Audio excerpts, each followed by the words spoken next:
എല്ലാവർക്കും ഡെലീഷ്യസ് റെസിപ്പീസിൻ്റെ പുതിയൊരു വീഡിയോയിലേക്ക് വീണ്ടും സ്വാഗതം. ഇന്ന് ബൺ ദോശയുടെ റെസിപ്പിയുമായിട്ടാണ് ഞാൻ വന്നിരിക്കുന്നത്. വളരെ എളുപ്പത്തിൽ തയ്യാറാക്കിയെടുക്കാൻ പറ്റുന്ന ഒരു ദോശയുടെ റെസിപ്പിയാണിത്. അപ്പോൾ നമുക്ക് തുടങ്ങിയാലോ? ഈ ബൺ ദോശ തയ്യാറാക്കാനായിട്ട് ഞാനിവിടെ 1 കപ്പ് പച്ചരിയാണ് എടുത്തത്. ഇഡ്ഡലി റൈസ് ഉണ്ടെങ്കിൽ അതെടുത്താലും മതി. 1/4 ടീസ്പൂൺ ഉലുവ കൂടി ചേർക്കുന്നുണ്ട്. ഇനി ഇത് നന്നായിട്ടൊന്ന് കഴുകിയെടുക്കണം. ഇതിപ്പോൾ നല്ലതുപോലെ ഇവിടെ കഴുകി എടുത്തിട്ടുണ്ട്. ഇനി ഇതിലേക്ക് കുറച്ച് വെള്ളം ഒഴിച്ച് ഇതൊന്ന് കുതിരാനായിട്ട് മാറ്റി വയ്ക്കണം. 4 മണിക്കൂറാണ് ഇവിടെ അരി ഞാൻ കുതിർത്ത് വെക്കുന്നത്. ഈ ബൺ ദോശ തയ്യാറാക്കാനായിട്ട് കുറച്ച് അവലും കൂടെ ആവശ്യമുണ്ട്. ഈ അവൽ നമുക്ക് ഒരു 10 മിനിറ്റൊക്കെ കുതിർത്തെടുത്താൽ മതിയാകും. അപ്പോൾ ഞാനിവിടെ 1/3 കപ്പ് നിറയെ അവലെടുത്തിട്ടുണ്ട്.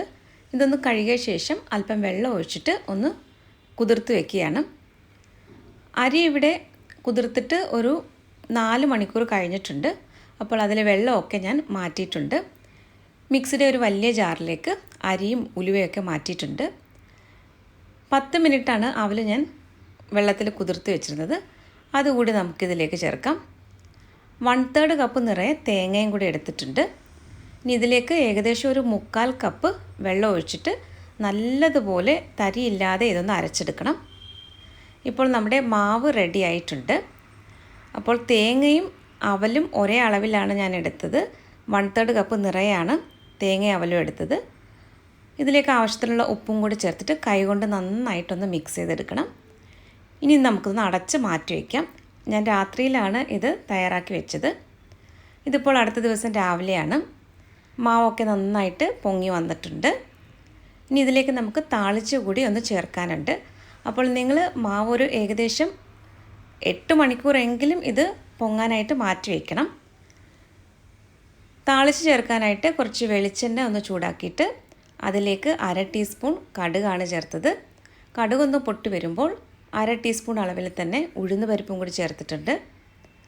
2 പച്ചമുളക് ചെറുതായിട്ട് അരിഞ്ഞതും 1 തണ്ട് കറിവേപ്പില വളരെ ചെറുതായിട്ട് അരിഞ്ഞതുമാണ് ചേർത്തത്. ഇത് നന്നായിട്ടൊന്ന് മൂപ്പിച്ചെടുത്തത് ഈ തയ്യാറാക്കി വെച്ചിരിക്കുന്ന മാവിലേക്ക് ഒഴിച്ചു കൊടുക്കാം. ഇനി ഇത് നന്നായിട്ടൊന്ന് മിക്സ് ചെയ്തെടുക്കണം. അപ്പോൾ രാത്രിയിൽ ഇതുപോലെ മാവൊക്കെ റെഡിയാക്കി വെച്ച് കഴിഞ്ഞാൽ രാവിലെ നമുക്ക് ഈ താളിച്ചതും കൂടെ ചേർത്തിട്ട് പെട്ടെന്ന് തന്നെ നമുക്ക് ദോശ ചുട്ടെടുക്കാം. ദോശമാവിനേക്കാളും കുറച്ചുകൂടി കട്ടിയിൽ വേണം ഈ മാവ് തയ്യാറാക്കാനായിട്ട്. അപ്പോൾ ഞാനിവിടെ ഒരു അപ്പച്ചട്ടി ചൂടാക്കാൻ വെച്ചിട്ടുണ്ടായിരുന്നു. ഇതിലേക്ക് ഒരു അല്പം വെളിച്ചെണ്ണ ചേർത്തിട്ടുണ്ടായിരുന്നു. ഏകദേശം ഒരു 1.5 സ്പൂൺ മാവാണ് ഒഴിച്ചത്. ചെറിയ തീയിൽ 2 മിനിറ്റ് ഇതൊന്ന് അടച്ചു വയ്ക്കാം. ഇപ്പോൾ ഏകദേശം ഒരു 2 മിനിറ്റ് ആയിട്ടുണ്ട്. ഒരല്പം എണ്ണ ഞാൻ ഒഴിക്കുന്നുണ്ട്. ഇനി നമുക്കിതൊന്ന് തിരിച്ചിടാം. ഈ എണ്ണ ചേർക്കണമെന്ന് നിർബന്ധമില്ല. ഒരു 2-3 ഡ്രോപ്പ് എണ്ണയാണ് ഞാനിപ്പോൾ ഒഴിച്ചത്. തിരിച്ചിട്ട ശേഷം വീണ്ടും ഇത് അടച്ചു വയ്ക്കാം. ചെറിയ തീയിൽ 1 മിനിറ്റാണ് ഞാനിപ്പോൾ ഇത് അടച്ചു വെച്ചത്. അപ്പോൾ നമ്മുടെ അപ്പം റെഡി ആയിട്ടുണ്ട്. അടിവശവും ഇതുപോലെ ചെറുതായിട്ടൊന്ന് കളറൊക്കെ മാറി വന്നിട്ടുണ്ട്. ഇനി നമുക്കിത് അപ്പച്ചട്ടിയിൽ നിന്ന് എടുത്ത് മാറ്റാം. ഇതുപോലെ നമുക്ക് ബാക്കിയുള്ള ബൺ ദോശയും കൂടി തയ്യാറാക്കാം. അപ്പച്ചട്ടിയിൽ ഒരല്പം വെളിച്ചെണ്ണ പുരട്ടിയ ശേഷമാണ് ഈ 1.5 സ്പൂൺ മാവ് ഒഴിച്ചു കൊടുക്കുന്നത്. അപ്പോൾ ചെറിയ തീയിൽ തന്നെ വെച്ചിട്ട് ഇത് കുക്ക് ചെയ്തെടുക്കാനായിട്ട് പ്രത്യേകം ശ്രദ്ധിക്കണം. ഇത് കുറച്ച് കട്ടിയിലാണല്ലോ നമ്മൾ തയ്യാറാക്കുന്നത്. അതുകൊണ്ട് തന്നെ ചെറിയ തീയിൽ വെച്ചിട്ട് ഇത് നന്നായിട്ടൊന്ന് കുക്ക് ചെയ്തെടുക്കണം. അപ്പോൾ ഇതിൻ്റെ നടുവശമൊക്കെ നന്നായിട്ട് ഇതുപോലെ പൊങ്ങി ഒരു ബണ്ണിൻ്റെ ഷേപ്പിലൊക്കെയാണ് കിട്ടുന്നത്. ഉഴുന്നൊന്നും ചേർക്കാതെ തയ്യാറാക്കിയെടുക്കുന്ന നല്ലൊരു ബൺ ദോശയുടെ റെസിപ്പിയാണിത്. ഇത് തക്കാളി ചട്നിയുടെ കൂടെയോ അല്ലെങ്കിൽ തേങ്ങാ ചട്നിയുടെ കൂടെയൊക്കെ കഴിക്കാവുന്നതാണ്.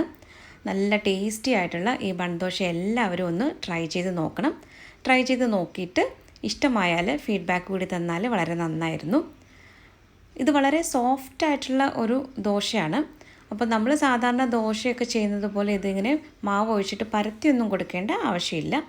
മാവ് ഒഴിച്ചിട്ട് ചെറിയ തീയിൽ അടച്ചു വെച്ചിട്ട് കുക്ക് ചെയ്തെടുത്താൽ മതി. ഇതിൻ്റെ കൂടെ ഞാൻ തക്കാളി ചട്നിയാണ് സെർവ് ചെയ്യുന്നത്.